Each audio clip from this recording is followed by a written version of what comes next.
Há algo promete 5 horas de um acidente na Santa Helena Strat, para falta de uma preferência. É aqui que o resultado que o auto tem 3 feridos. Para motivo, 3 ambulâncias apresentaram no sítio para dar assistência médica na esnangerida. Polícia e tráfico a ser caminha para rato para assinar uma investigação para sacar fogo com o acidente aqui a suceder. A transportar 3 vítimas para o hospital para receber demais cuidado médico. Nos que volve pedir cada automobilista para ir pouco a pouco e por deter nos meses na regra de tráfico. Câmara de Comércio dona de conhecer não preocupação qual que tem efeito negativo arriba a economia de Aruba. A preocupação mais grande que o grêmio aqui tem é a finança pública do país Aruba. Onde o contribuidor não mais grande na carga de governo aqui é gasto do setor público. Para de 2 anos seguir, o gasto de governo está arriba 1.400 milhões. Mientras que a entrada está quedando a nível bom de 1.100 milhões.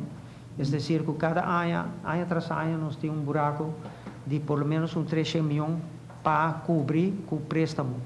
E nós queremos que o terreno para compreender que esse não é um processo que por queda homologar eternamente.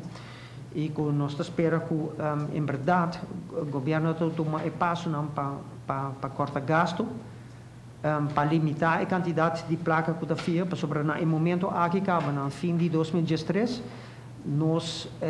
a correlação entre o débito público e nosso produto interno bruto está entre 73% e 74% acaba. É decir, que nós temos, no momento aqui, digamos, débito público de mais ou menos 3.500 milhões, riba produto interno bruto de mais ou menos 4,7 bilhões. A cifra alta não aqui é a realidade que gasta mais que genera não em direção desejável. É aqui mais que claro por ter seu efeito negativo riba a economia de Aruba. Finança pública instável por criar desconfiança de inversionista grande e chiquito. A parte também de circunstâncias que, em dado momento, o governo está obrigado a buscar mais ingresso, mais entrada para cobrir seu gasto, não? E isso é necessariamente o necessário foi de nossa economia.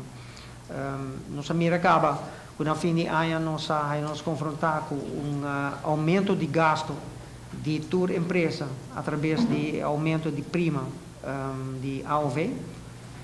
E que nós estamos pendendo ainda para o próximo ano na nosso papel tocante a AZV, que possivelmente também tem consequência financeira para cada empresa na Aruba.